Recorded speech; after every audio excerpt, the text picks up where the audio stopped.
आज की क्लास में हम जो आज हमारा पेपर लगा है 10th क्लास का उसके सॉल्यूशन देखेंगे। सबसे पहले हम सी सेक्शन का सॉल्यूशन देखेंगे जिसमें हमें ग्रामर दी जाती है। तो सबसे पहले देखेंगे, हमें क्वेश्चन नंबर 6 दिया गया था, fill in the blanks with appropriate forms of the words given in the bracket. हमें इस वाले क्वेश्चन में सेंटेंस दिए जाते हैं जिसमें हमें वर्ब की करेक्ट फॉर्म भरनी होती है, कहने का मतलब हमें टेंस भरने होते हैं। तो देखते हैं, सबसे पहला सेंटेंस दिया गया था हमें, my father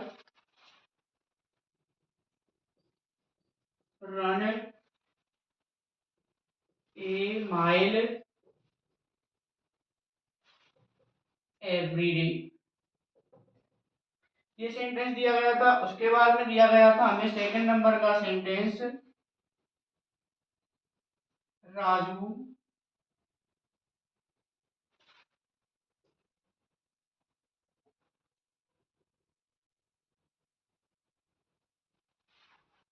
in the ground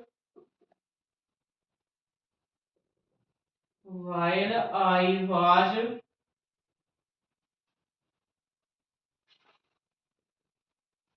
helping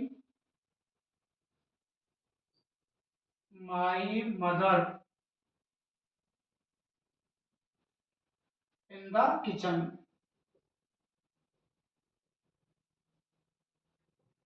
तो देखते हैं, पहले सेंटेंस में माई फादर प्लेइंग, ब्रैकेट में रन दिया गया है ए माइल एवरी डे। जो ब्रैकेट में दी गई है इसकी हमें करेक्ट फॉर्म को भरना है। तो इसमें दिया गया है हमें माई फादर प्लेइंग, ब्रैकेट में रन फॉर्म दी गई है ए माइल एवरी डे। तो हमें करेक्ट फॉर्म भरने के लिए हमें सबसे पहले देखनी होगी कि टेंस में एडवर्ब क्या दी गई है। तो हमें टेंस में एडवर्ब दी गई है एवरीडे, और जो एवरीडे एडवर्ब होती है वो प्रेजेंट इंडेफिनिट टेंस की होती है। तो हमें इसमें भरना है प्रेजेंट इंडेफिनिट। फॉर्मूला का प्रयोग करते हैं, माई फादर सब्जेक्ट दिया गया, उसके बाद में प्रेजेंट इंडेफिनिट का सिंपल सेंटेंस दिया गया है। और सिंपल सेंटेंस में हमें वर्ब की फर्स्ट फॉर्म प्लस एस या एस का यूज करना होता है, ना कि सहायक क्रिया का। तो हम इसमें लिख देंगे रन्स। इसका करेक्ट आंसर होगा runs, my father runs A mile every day. Second sentence में देखते हैं, Raju blank play in the ground. इसमें एडवर्ब दी गई है हमें व्हाइल, इसमें जो एडवर्ब दी गई है व्हाइल। और हमने पहले पढ़ रखा है कि जब दो सेंटेंस व्हाइल से जुड़े हों और एक सेंटेंस भरा हुआ हो तो दूसरे सेंटेंस को उसी में भरते हैं, या दूसरा सेंटेंस जिस पास्ट कंटिन्यूअस में भरा हुआ है या प्रेजेंट कंटिन्यूअस में भरा उसी प्रकार से उसको भरते हैं। तो देखते हैं, हम दूसरा सेंटेंस दे रखा है हमें, I was helping my mother in the kitchen. वाई से जुड़े हुए दो वाक्य, तो इधर भी क्या आ जाएगा, पास्ट कंटिन्यूअस। यहाँ भर देंगे हम was playing, Raju was playing in the ground while I was helping my mother in the kitchen. Number third देखते हैं, हमें नंबर थर्ड दिया गया था, we go to Jaipur tomorrow. Number third में देखते हैं, बी ब्लैंक ब्रैकेट में गो फॉर दी गई है, टू जयपुर टुमारो। इसमें एडवर्ब दी गई है हमें टुमारो, टाइम ऑफ एडवर्ब हमें टुमारो दी गई है। टुमारो हमें फ्यूचर इंडेफिनिट में आती है, तो हमें इसमें भर देना फ्यूचर इंडेफिनिट। सेल का प्रयोग होगा बी के साथ, तो यहाँ भी दिया हमने, we shall go to Jaipur tomorrow. और लास्ट वाला जो सेंटेंस है वो है हमारा, द थीफ ब्रैकेट में एस्केप दिया गया है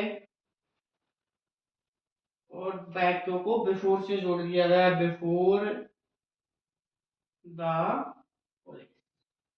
इसको करना है हमें, police arrived, the thief blank before the police arrived. Escape की हमें करेक्ट फॉर्म बननी है, वर्ब दी गई है हमें एस्केप। तो यहाँ देखेंगे हम, दो वाक्य किससे जुड़े हुए हैं, बिफोर से। और हमने पढ़ा था कि जब दो वाक्य बिफोर या आफ्टर से जुड़े हुए होते हैं तो एक सेंटेंस पास्ट इंडेफिनिट का आता है और एक सेंटेंस पास्ट परफेक्ट का आता है। अब हमें देखना है यहाँ फिर कौन सा मिला हुआ है, हमें अराइव सेकंड फॉर्म दी गई है सब्जेक्ट के बाद में, तो पास्ट इंडेफिनिट भरा हुआ है, तो इसमें पास्ट परफेक्ट भर दिया जाएगा, हैड एस्केप्ड। यहाँ आ जाएगा had escaped, the thief had escaped before the police arrived. ये हमारा सेंटेंस वाला हो गया। सबसे पहला सेंटेंस था माय फादर ब्लैंक ब्रैकेट में रन वर्ब दी गई थी ए माइल एवरीडे। तो एवरीडे प्रेजेंट इंडेफिनिट टेंस की एडवर्ब होती है, तो प्रेजेंट इंडेफिनिट का सिंपल सेंटेंस था बी फर्स्ट प्लस एस या एस वर्ड दिया गया। सेकंड सेंटेंस में देखते हैं दो बैक किससे जुड़े हुए हैं, वाइल से। जब दो बैक वाइल से जुड़े होते हैं तो उन्हें पास्ट कंटीन्यूअस का प्रयोग किया जाता है। तो Raju was playing in the ground while I was helping my mother in the kitchen। Number third दिया गया है हमें B blank go to Jaipur tomorrow. Time of adverb tomorrow दी गई थी जो फ्यूचर को इंडिकेट करती है, फ्यूचर इंडेफिनिट पढ़ देंगे we shall go to Jaipur tomorrow. Last वाला दिया गया है हमें द थीफ ब्लैंक ब्रैकेट में इसके पर दी गई है, बिफोर से जोड़ दिया गया है। और जब दो सेंटेंस आफ्टर बिफोर से जुड़े होते हैं तो हमें एक में पास्ट परफेक्ट पढ़ना होता है, एक में पास्ट इंडेफिनिट। इसमें हमें पास्ट इंडेफिनिट दिया गया है तो हमने इसमें भर दिया the thief had escaped before the police arrived. अब क्वेश्चन नंबर 7 को देखते हैं। हमें क्वेश्चन नंबर 7 में दिया गया fill in the blanks with a verb in agreement with subject. इसमें हमें सब्जेक्ट का एग्रीमेंट वर्ब, कहने का मतलब सब्जेक्ट को हमें वर्ब से जोड़ना है या वर्ब के अनुरूप सब्जेक्ट देखना है, सब्जेक्ट के अनुसार हमें इसमें वर्ब भरनी होती है। सबसे पहला सेंटेंस दिया गया है हमें both Ram and Shyam blank playing outside.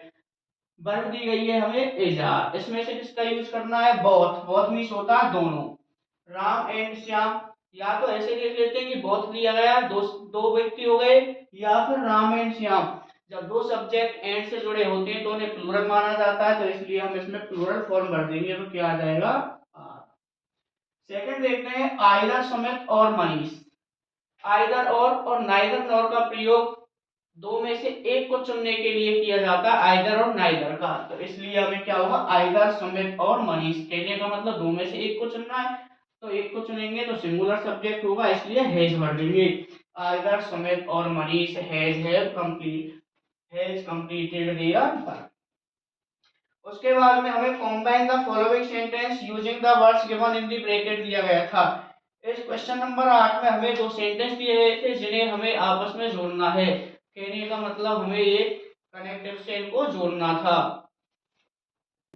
Question number 8 में देखेंगे हम combine the following sentence using the words given in bracket. दो सेंटेंस दिए गए हैं हमें, Mitali is hard working, Mitali is intelligent. दोनों सेंटेंसों को जोड़ना है किससे, not only but also say. तो हमें देखना है कि इसका प्रयोग हमें कैसे करना है। तो सबसे पहले लिख देंगे हम subject, Mitali is not only hard working. इसके बाद सब्जेक्ट मिताली को हटा देना है और लिख देना है हमें बट आल्सो इंटेलिजेंट। दूसरे में देखना है हमें, अगला सेंटेंस हमें दिया गया है Anil is rich person, Anil is unhappy. इसको हमें बट से जोड़ना है, तो कैसे जोड़ेंगे हम इसे बट से, अनिल इज रिच पर्सन, दोनों के बीच में बट का यूज कर देंगे, but he is unhappy. Anil is rich person, Anil धनवान है लेकिन वह नाखुश है, बट ही इज अनहैप्पी, वह दुखी है या नाखुश है। क्वेश्चन नंबर 9 में देखना है हमें Indian girls cricket team won the world cup. इसका हमें पैसिव चेंज करना था, तो हमें इसका पैसिव चेंज करना है। पैसिव वॉइस बनाने के नियम में सबसे पहले देखते हैं, सबसे पहले हमें ऑब्जेक्ट का सब्जेक्ट बनाना है। इस सेंटेंस में ऑब्जेक्ट दिया गया है हमें द वर्ल्ड कप, तो यहाँ लिख देंगे हम द वर्ल्ड कप। उसके बाद में हमें सेकंड वर्ब दी गई नहीं दी गई है, इसमें क्या दी गई, सेकंड फॉर्म। और हमने पैसिव वॉइस के टेंस संबंधित परिवर्तन में पढ़ा है कि हमें जब सेकंड फॉर्म दी जाती है या पास्ट इंडेफिनिट दिया जाता है तो उसे पास्ट कंटीन्यूअस बाज वर्ब में चेंज किया जाता है। तो वर्ल्ड कप सिंगुलर सब्जेक्ट है इसलिए बाज का यूज किया जाएगा, द वर्ल्ड कप बाज। और थर्ड फॉर्म क्या हो जाएगी, बोन की बोन, द वर्ल्ड कप बाज बोन। उसके बाद में वाई जोड़कर सब्जेक्ट लिख देना है, why Indian girls cricket team. Question number 10 देखते हैं। क्वेश्चन नंबर 10 में दिया गया है हमें rewrite the following sentence changing it to direct speech. हमें दिया गया था the teacher said to the students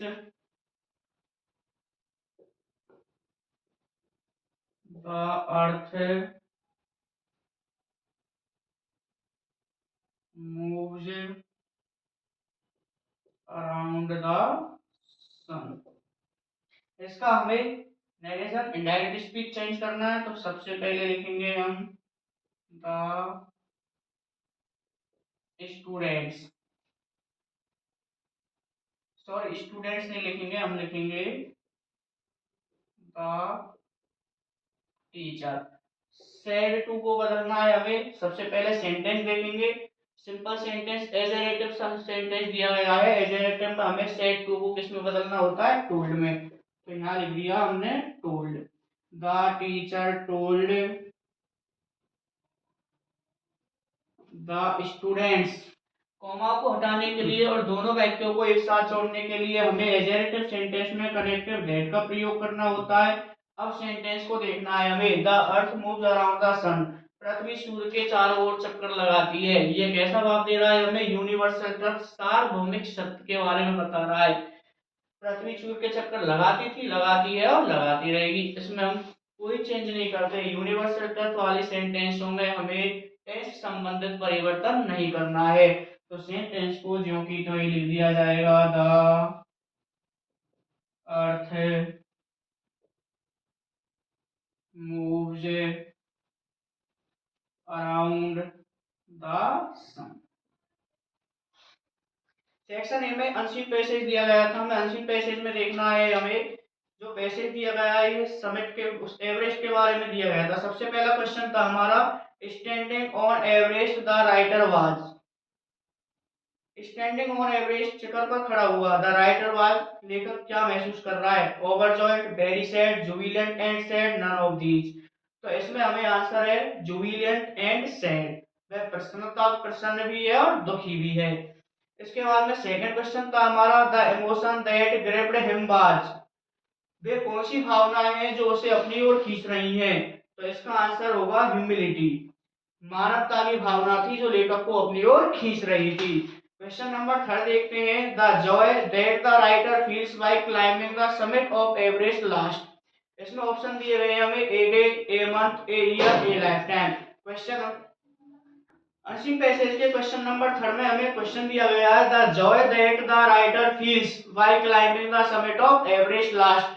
इस क्वेश्चन में हमसे पूछा गया है कि जो लेखक है उसके अंदर जो पर्वत या शिखर पर चढ़ने का आनंद है वो उसके कब तक रहेगा। ए डे एक दिन, ए मंथ एक महीने तक, ए ईयर एक वर्ष, ए लाइफ टाइम। तो इसका आंसर होगा लाइफ टाइम, जीवन पर्यंत तक। क्वेश्चन नंबर 4 को देखते हैं। उसमें दिया गया है according to the writer what is ultimate in climbing.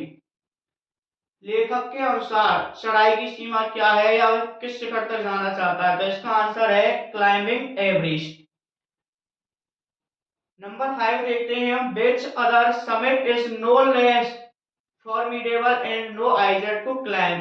वह कौन सा शिखर है जिस पर चढ़ना सरल नहीं है और जिसकी जो चढ़ाई है वो धूमिल नहीं है। तो इसका आंसर होगा हमारा the summit of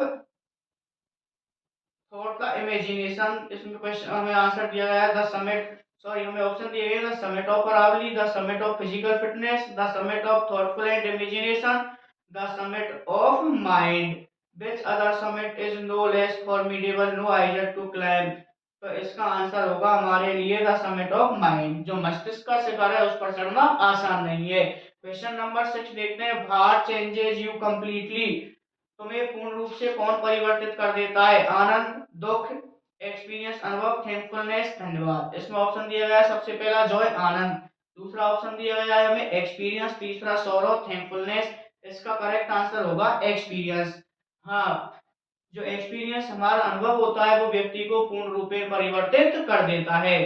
question number 7 देखते हैं, find A bird from the passage that means the highest point of A mountain. एक पर्वत का सबसे ऊपरी चोटी या सबसे ऊपरी सिरा क्या होता है? रोड्स, रास्ते, हिल्स, पहाड़ियां, समिट, शिखर, ह्यूमिलिटी, मानवता। तो इसका आंसर होगा समिट, शिखर। जो पर्वत की या पहाड़ की सबसे ऊंची शिखर सिरा होती है उसे क्या कहते हैं हम? शिखर। Find the word, next question देखते हैं, find the word from the passage that means the opposite of jubilant. हमें इसमें जुबिलेंट का अपोजिट देखना। जुबिलेंट मींस होती है प्रसन्नता, तो इसमें सैडनेस, दुख, जॉय, आनंद, डोमिनेंट, थैंकफुलनेस। तो इसका आंसर होगा सैडनेस।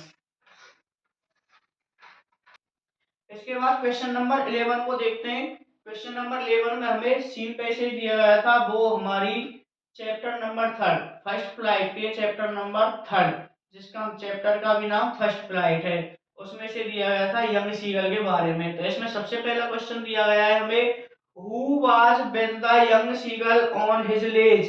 यंग सीगल के साथ उसके किनारे पर कौन ठहरा हुआ था? हिज पेरेंट्स, उसके माता पिता, हिज ब्रदर, उसका भाई, हिज सिस्टर, उसकी बहन, ही वाज अलोन, क्या वह अकेला था? तो इसका करेक्ट आंसर है ही वाज अलोन, वह अपने शिखर पर अकेला था या अपने किनारे पर अकेला था। क्वेश्चन नंबर 2 देखेंगे, what he had been afraid to do. जो यंग सीगल था वह किससे डरा हुआ था? टू हंट, शिकार से, टू स्लीप अलोन, अकेला सोने से, टू फ्लाई, उड़ने से, टू जंप, कूदने से या छलांग मारने से। तो इसका करेक्ट आंसर है टू फ्लाई, उड़ने से। जो यंग सीगल था वो उड़ने से डरा हुआ था। क्वेश्चन नंबर 3 है, what was stretch down beneath his ledge. उसके किनारे पर क्या था? डेजर्ट, रेगिस्तान, लैंड, भूमि, फॉरेस्ट, जंगल, सी, समुद्र। तो इसका आंसर होगा सी, किनारे पर समुद्र था। What would not support him to fly. What would not support, क्या सहायता नहीं करेंगे, हिम टू फ्लाई, उसकी उड़ने में। हिज लेग्स, उसके पैर, हिज विंग्स, उसके पंख, both A and B. Both A and B का मतलब है ऑप्शन ए और B. His legs, his wings, none of the above. तो इसका करेक्ट आंसर होगा हिज विंग्स। इसके बाद में क्वेश्चन नंबर 5 दिया गया है, how many brothers and sisters the young seagull had.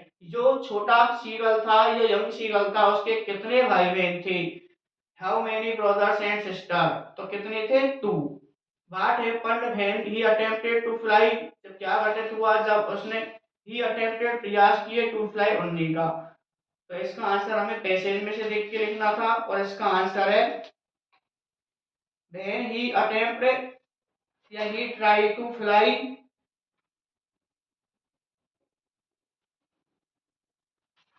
इसका आंसर है he attempted to fly, he afraid. जब वह उड़ने का प्रयास करता था तो वह डर जाता था।